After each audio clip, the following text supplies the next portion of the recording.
Hello everyone, Alec Elcher the SideQuest Gamer here, and it appears we're already at day 6 of our Hannukkah review marathon.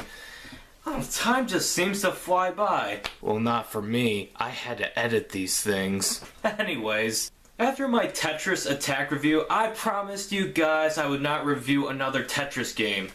And I'm not one to break my promises, and I pretty much covered everything that Tetris did, So today, I would love to review one of my favorite games for the original Game Boy. And that, my friends, would be Kirby's Dream Land. Now, of course, we all know that this game is really good. But the purpose of this review is to ask ourselves, how well does this game stand up with the rest of its sequels? Well, let's take a look at it and find out. I can't tell you how much I love the Kirby series. There's never really been a bad Kirby game because even the spin-offs and experiments are well done. I mean, even Kirby's Epic Yarn and Canvas Curse were brilliant. And let's face it, even though Kirby's Avalanche was just a clone of Puyo Puyo, you're still probably going to play that game over that Japanese puzzle game. This is the only series that I can honestly say has a spotless track record, which my all-time favorite video game franchise, Mario, I can't really say the same for that franchise, including the main series. So anyways, Kirby's Dream Land was developed by HAL Laboratories' Masahiro Sakurai, who is also well known for creating Super Smash Bros. It was published by Nintendo and released for the Game Boy in 1992.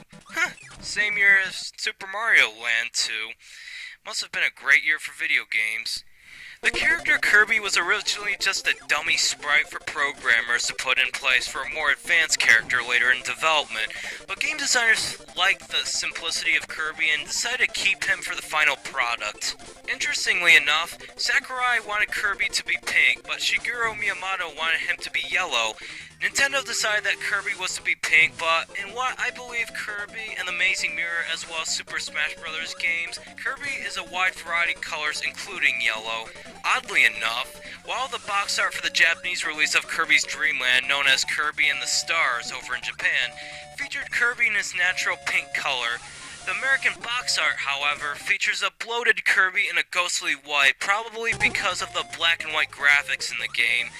America screwed up the box art again, but hey, it could be worse. So anyways, Kirby's Dream Land is a very short side-scrolling platformer. Your only attacks are sucking an enemy and spitting them out towards other enemies, or the air attack where after jumping and expanding to a larger size, you can deflate yourself and blow out air that defeats some enemies. Unfortunately, Kirby's trademark ability to copy an enemy's powers is unfortunately not introduced until its NES sequel, Kirby's Adventure.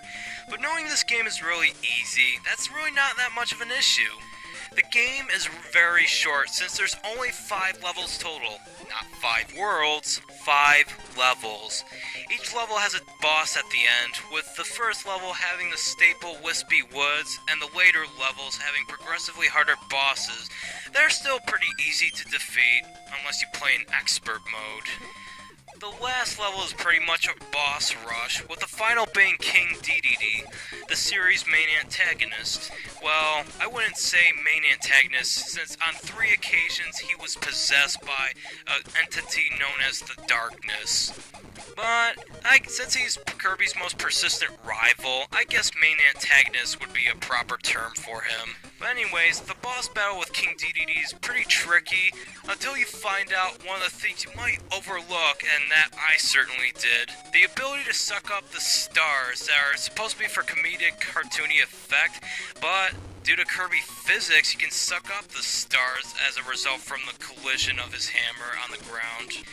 Basically, the story is that the anthropomorphic penguin King Dedede, the self-proclaimed king of Dreamland, steals all the food of Dreamland for himself, and so Kirby sets out to get all the Dreamland's food back. You can probably guess how this will end, but I won't spoil it for you, especially since this is only a 30-minute game even on your first playthrough. I gotta give this game credit because the controls are very smooth and yet basic. Press A to suck in enemies and objects, and A again to spit them out. Press B to jump and continually tap the up button to stay afloat in midair. While holding a swallowed enemy, you can press the down button to digest them, say you don't want to spit them out, but I don't know why you wouldn't want to do that because there's enemies all over the place. Kirby's Dream Land also has a few power-ups, like the microphone which destroys all on-screen enemies, and there's also the fire power-up which temporarily allows Kirby to shoot fire, unless you're fighting the blimp boss, in which the fire power-up lasts until the boss is defeated, so you won't lose it in mid-air. The best part of Kirby's Dream Land has to be the music. It's so catchy even in 8 bits. My favorite soundtrack in the game has to be the Float Islands theme.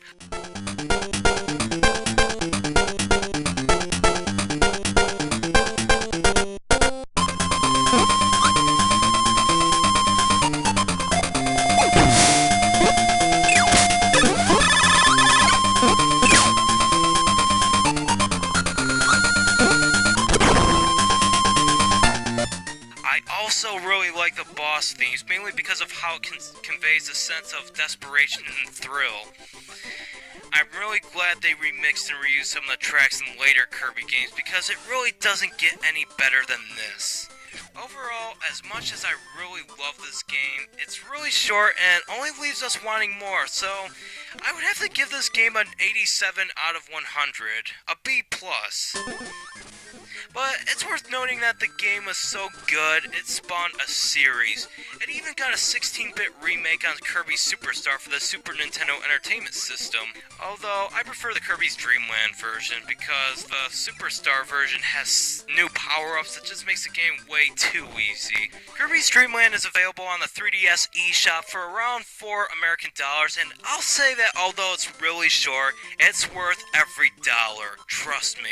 Not to mention that, if you want to make your really short game a little longer, hold up, select an A at the same time, and you'll play all 5 levels in hard mode. And let me tell you, it's really hard. I wish you the best of luck if you dare attempt this challenge. But it's a great way to add replayability to the game, because this game's really short, and you'll probably be replaying it on easy mode and hard mode, depending on how masochistic you're feeling today.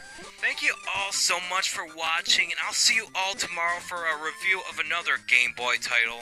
Happy 6th day of Hanukkah, and remember to stay awesome.